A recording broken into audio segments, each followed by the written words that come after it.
가지고 광야의 전쟁에 대해서 말씀을 나누고 기도하려고 합니다. 이제 광야 생활을 하면서 또 하나님께서 말씀으로 우리를 훈련하고 가르치는 그런 때도 있었지만 이제부터는 이제 전쟁을 합니다. 처음에는 전쟁이 별로 아말렉하고 싸우는 그런 전쟁이 있었지만 그 전쟁은 전적으로 하나님께서 개입을 하셔서 모세가 손을 들면 이기고 손을 내리면 지는 이런 그런 하나님의 은혜를 누리게 했습니다.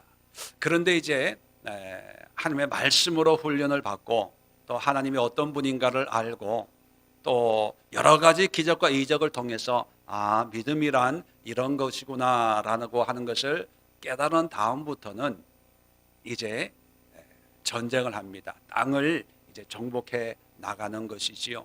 그래서 가나안 땅에만 들어 요단강을 건너서도 땅을 정복해야 되지만 이제 오늘 성경을 보면 요단강 건너기 전에 모압 땅에 그 땅을 점령해 나가는 그런 장면을 이제 우리에게 소개해 주기 시작을 합니다.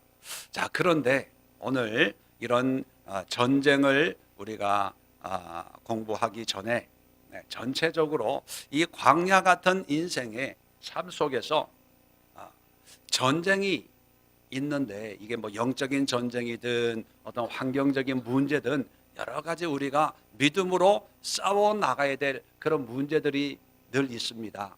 자, 그런데 이런 전쟁에 네 가지 모습이 있어요. 크게 나누면 첫 번째는요, 외부의 적이 있는 게 아니라 내부의 적이 있습니다. 지금까지 보면 광야에서 내부의 적이 어떤 모습으로 공격을 하냐면 불평, 불만, 출애굽하면서부터 물이 없다고 그러고 그때 40년 동안 먹을 게 없다 그러고 왜 이쪽으로 가냐 그러고 이제는 죽었다 그러고 늘 불평불만을 해왔죠. 그런데 그 불평불만을 보시고 하나님은 그래 내가 볼 때도 참 너희들이 고생을 많다 이렇게 위로하시는 경우가 없고요. 항상 하나님을 대적하는 것으로 여겨서 이제 심판을 하고 징계를 하고 불뱀을 보내기도 하고 그렇게 합니다. 그렇게 보면 여러분 적이란 항상 밖에서 오는 어떤 문제, 어떤 사람을 통해서 어떤 환경을 통해서 나를 힘들게 하고 때로는 신앙적으로 어떤 외적인 핍박을 통해서 어떤 방해를 통해서 예배를 드리지 못하게 또 하나님을 믿지 못하게 하는 그런 공격만 있는 것이 아니라 내 안에 내가 싸워야 될 적이 있다는 거예요. 그런데 사람들은 항상 거의 예외 없이 밖에 있는 적에는 아주 단호한 그런 모습을 보여주기도 하지만 내 안에 있는 적에 대해서는 때로는 굉장히 너그러워요. 그럴 수도 있지 내 입장 대봐. 이런 상황에 있어봐. 당신 같으면 이렇게 안 하겠냐고. 그리고 자기가 가지고 있는 어떤 그런 불평이나 불만이나 어떤 비판적인 생각을 아주 바른 생각, 정확하다고 이게 착각을 하게 되기 때문에 별로 이것이 나를 공격하는 영적인 어떤 적이다라고 생각을 잘 안 해요. 어제도 살펴봤지만 광야의 믿음의 성숙이 뭡니까? 어떤 문제 앞에서도 불평불만을 하지 않는 거예요. 그럴 때 하나님께서 물이 필요하면 물을 주시는 거예요. 또 하나님이 안 주시면 주실 때까지 인내하고 참고 기다리는 것이 그것이 믿음이었습니다. 다시 말하면 그것이 승리하는 길이었습니다.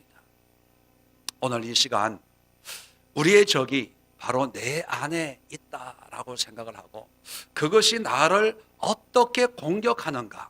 어떤 사람은 불평불만으로, 어떤 사람들은 게으름으로, 어떤 사람들은 시기 질투로, 어떤 사람들은 어떤 세상의 어떤 욕심이나 자기의 원함 뭐 여러 가지가 있을 거예요. 그걸 가지고 여러분 기도 한번 해보세요. 하나님, 내 안에 있는 적이 무엇입니까? 그걸 알면 싸워야 되잖아요. 믿음으로, 예수의 이름으로, 예수의 보혈로 주여 이 대적을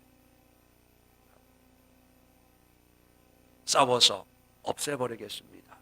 먼저 내 안에 있는 적을 향해서 영적인 전쟁을 해야 되고, 그 다음에 두 번째는요, 외부의 적이 있습니다.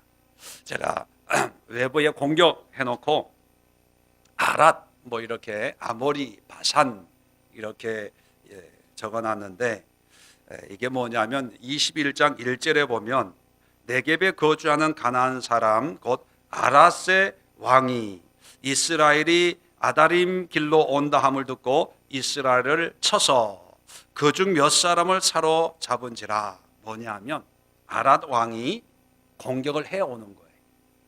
우리가 쉬고 있을 때, 또 무장이 안 돼 있는 상태에 우리의 약한 부분을 타고 공격을 하는 거죠. 21장 33절에도 보면 그들이 돌이켜 바산길로 올라가매 바산 왕 옥이 그의 백성을 다 거느리고 와서 그들을 맞아 에드레이까지 에서 싸우려 하는지라. 이 바산 왕도 공격하는 거예요. 그 다음에 아모리 21절부터 쭉 보면 그 23절에 시온이 이스라엘이 자기 영토로 지나감을 용납하지 아니하고, 이게 뭐냐면 이제 그 아모리 사람, 아모리 족속의 왕이 시온이거든요. 이 사람도 이제 이스라엘이 온다는 걸 알고 이제 공격하는 거예요. 가장 대표적인 전쟁의 모습이 바로 외부의 적들이 이제 공격하는 거예요. 어떤 경제적인 문제, 영적인 문제, 건강의 문제, 뭐 이런 우리가 그 실체가 분명한 어떤 그런 문제들, 어떤 싸워야 될 그런 모습들입니다. 일반적인 가장 대표적인 것들이죠. 자, 그래서 이 적은 정체가 분명해요. 그리고 어떻게 싸워야 될지 우리가 경험과 어떤 훈련을 통해서 알 수가 있습니다. 자, 그런데 지금 상황에서는 이스라엘 민족은 광야 거의 39년을 방황하는 사람들이기 때문에 뭐 얼마나 뭐 전쟁 기술이 있겠어요. 얼마나 뭐 실력이 있겠습니까? 이런 외부에 있는 적을 향해서 싸울 때 우리가 가지고 있는 능력 가지고는 이기기가 힘들다는 거죠. 하나님의 도움이 필요해요. 그래서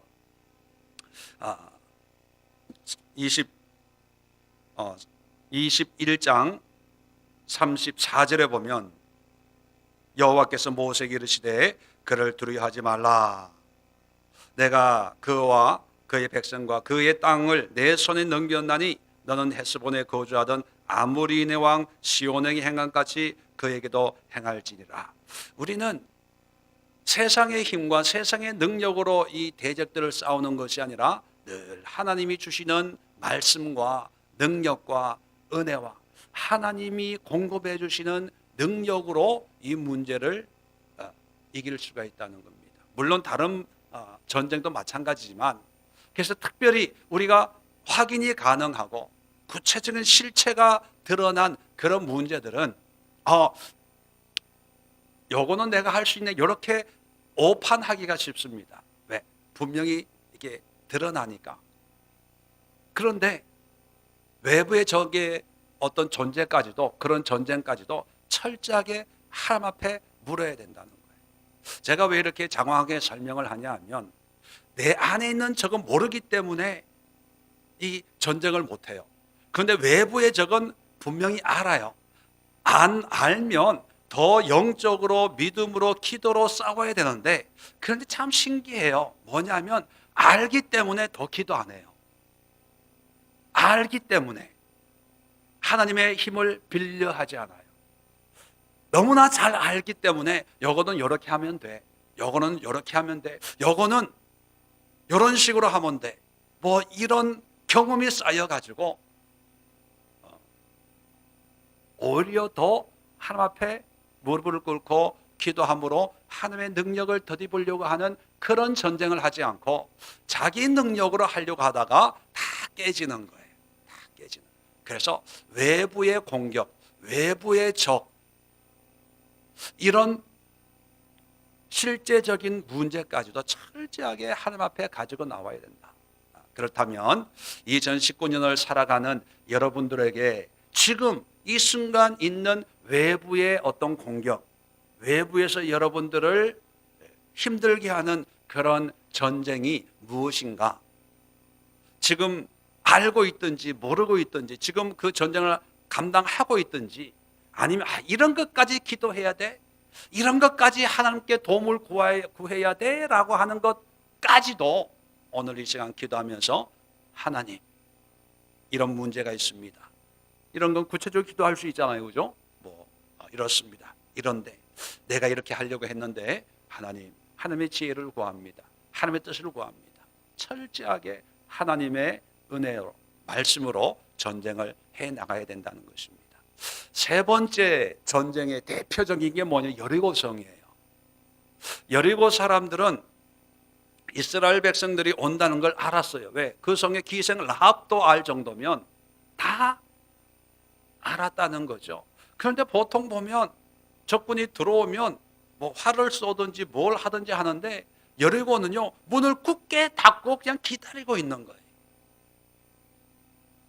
자, 이게 뭐냐 하면 드러나지 않는 적이 있다는 거예요. 드러나지 않는 적. 침묵하는 적이 있어요. 분명히 문제인데 문제가 문제로 안 보여지는 거예요. 그럴 때 우리는 방심하게 됩니다. 나중에 우리는 문제가 터져야 문제라고 생각하는데 시한폭탄을 안고 있으면 그냥 시한폭탄이라고 그러지, 안 터지니까 그냥 내일, 다음에, 나중에 그렇게 이게 놔둬요. 그러다가 나중에 이게 뻥 터져야, 그래야 그때 하나님 앞에 하나님 어떻게 해요? 어떻게 그러거든요. 여러분, 지금 침묵하고 있고 문을 걸어 닫고 싸우려고도 하지 않고 문제도 안 일으키고, 한번 생각해 보세요. 이스라엘 백성들 하루에 한 바퀴 돌고 있는데 싸울 의도가 있으면 화살 날리면은 싸우기 얼마나 좋아요. 그런데 아무런 반응을 안 해요. 그러니까 이스라엘 백성들은 편안한 마음으로 나팔 불면서 신나게 성을 돌 수가 있는 거거든요. 우리에게도 시한폭탄 같은 그런 문제들이 있어요. 그것과도 싸워야 돼요. 이스라엘 백성들이 법궤를 앞세우고 그 성을 하루에 한 바퀴씩 돌고 마지막 날 7바퀴 돌고 함성을 질렀던 것처럼 늘 경계를 해야 돼요. 그리고 그 문제를 해결해야 돼요. 싸워 이겨서 여리고를 점령을 해야 되는데 우리는 쟤네들이 나를 공격하지 않는다고, 내가 피해 입은 게 없다고, 이 문제는 고치긴 고쳐야 되는데, 해결은 해야 되는데, 내가 바쁘니까 피차 뭐 서로 피해 주는 일 없으니까 그냥 넘어가, 다음에 이런 게 있어요. 이런 게 오늘 기도하면서 여러분 삶 속에 여리고 같은 문제들이 무엇이 있는가 한번 기도하면서 한번 기도해 보세요. 물어보세요. 그리고 그걸 한번 살펴보세요. 지금까지 문제가 있는데 내가 건드리지 않았던 거, 그거를 향해서 또 전쟁을 해야 됩니다. 마지막으로는요, 오늘 본문에 나오는 이제 사건이 이제 내일 또 이어지는데, 이 모압은 다른 나라가 전쟁하고 한 걸 다 들었거든요. 그러니까 다른 방법을 써요. 직접 공격을 하는 게 아니고 예언자, 점술가 발람이라고 하는 그 점술가를 동원을 해가지고 이스라엘 민족을 저주해라. 그렇게 이제 유혹을 하는 거예요.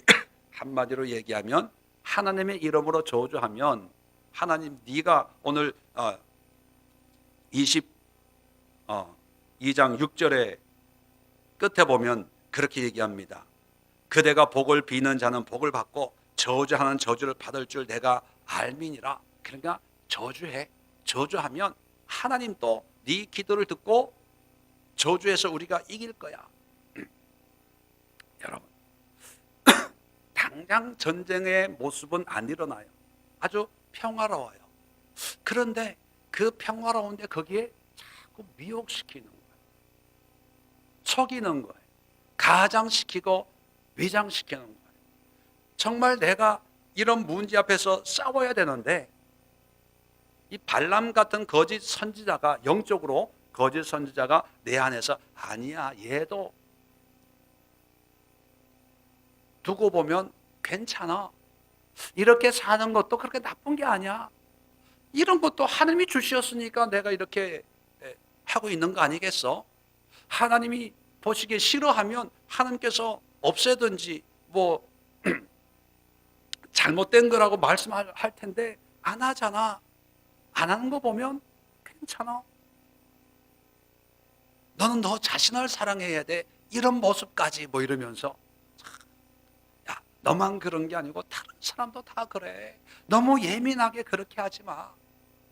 너무 이렇게 그렇게 신앙생활 하면 너무 힘들어져. 막 이렇게 우리를 참 좋은 말로 이렇게 미혹시키는 그런 발람 같은, 모압 같은 그런 존재들이 있다는 거예요. 우리는 그럴 때 거기에 막 이렇게 마음이 녹아져요. 그래. 그래도 목사님 설교 들으면 마음이 찔리는데 네 얘기 들으니까 야, 좀 위로가 된다. 그죠? 이제 좀 숨이 좀 쉬어진다. 그래. 그렇게 이렇게 하나님이 우리를 위로해야지. 그런 것들이 있어요. 어떤 분이 그래요. 목사님, 좀 잘한다. 좀 위로도 주고 좀 그러면 얼마나 좋아요. 다 교인들이 위로받고 싶어서 교회에 오죠. 그렇게 말씀하시는 분이 계시더라고요. 네, 위로도 필요해요. 하나님은 위로의 하나님이거든요. 그런데 그 위로가 하나님이 아니라 어떤 나의 필요에 따라서 위로를 찾을 때 이 발람 같은, 모압 왕의 발락 같은 사람이 하나님과 관계없는 그런 위로를 교묘하게 해서 영적으로 이렇게 잠들게 만드는 그런 전쟁도 있다는 거예요. 그렇다면 이 네 번째, 모압이 쓰는 술수처럼 우리를 그냥 은근히 이게 속이고 가장하고 이게 미혹시키는 그런 문제들을 가지고도 우리는 영적인 전쟁을 할 수 있어야 된다는 거예요. 오늘 기도하시면서 여러분 삶 속에 이런 은근히 오는 미혹, 하나님의 이름이라고 가장하고 성경 말씀이라고 포장이 되어서 우리에게 다가오는 그런 것이 무엇이 있을까? 그 문제를 기도하면서 자세히 들여다보고 분석해서 그것도 내가 싸워야 될 영적 전쟁이구나. 이것도 용납하면 내가 지는구나, 패배하는구나, 이런 그런 분명한 그런 우리의 영적인 의지를 가지고 이들과도 싸워서 최후 승리를 얻는 그런 우리 믿음의 용사들 될 수 있기를 바랍니다. 그래서 오늘 네 가지 영적인 전쟁을 우리가 함께 선포해 나가려고 합니다. 첫 번째, 내 안에 있는 적을 향해서 여러분 선포하십시오. 두 번째, 여러분을 공격하는 외적인 적, 그게 경제적인 문제, 질병의 문제, 가정의 문제, 어떤 상황의 문제, 분명히 알 수 있는 그런 문제, 그것을 정말 철저하게 하나님이 주시는 능력으로 이 문제를 해결할 수 있도록 우리가 기도하고, 세 번째는 나는 알고 있는데 지금 큰 문제가 안 되는 그런 문제들, 여리고 같은 침묵하고 있는 그런 존재들에 대해서 그냥 외면하지 마시고 드러내가지고 하나님의 이름으로, 하나님의 말씀으로 그들을 몰아낼 수 있도록 위해서 기도하고, 마지막 네 번째, 지금 우리를 미혹하고 또 가장하고 아름답게 좋게 포장을 해서 하나님으로부터 멀어지게 만드는 그런 미혹을 통해서 공격하는 영적인 대적들을 향해서 또 영적인 전쟁을 선포하면서 이 시간 예수의 이름으로 싸우는 그런 기도 시간 될 수 있기를 바랍니다. 그래서 오늘은 영적인 전쟁을 선포하는 그런 시간이기 때문에 여러분 간절히 기도하시고 선포하며 기도하시고 두 손을 높이 들고 모세가 기도했던 것처럼 또 우리가 믿음으로 간구하는 것처럼 담대하게 우리를 괴롭히는 영적 대적들 향해서 우리 힘있게 기도하는 그런 시간을 갖도록 하겠습니다. 자리 정돈하시고 우리 함께 주여 한번 힘차게 외치고 합심해서 간절한 마음으로 기도합니다. 주여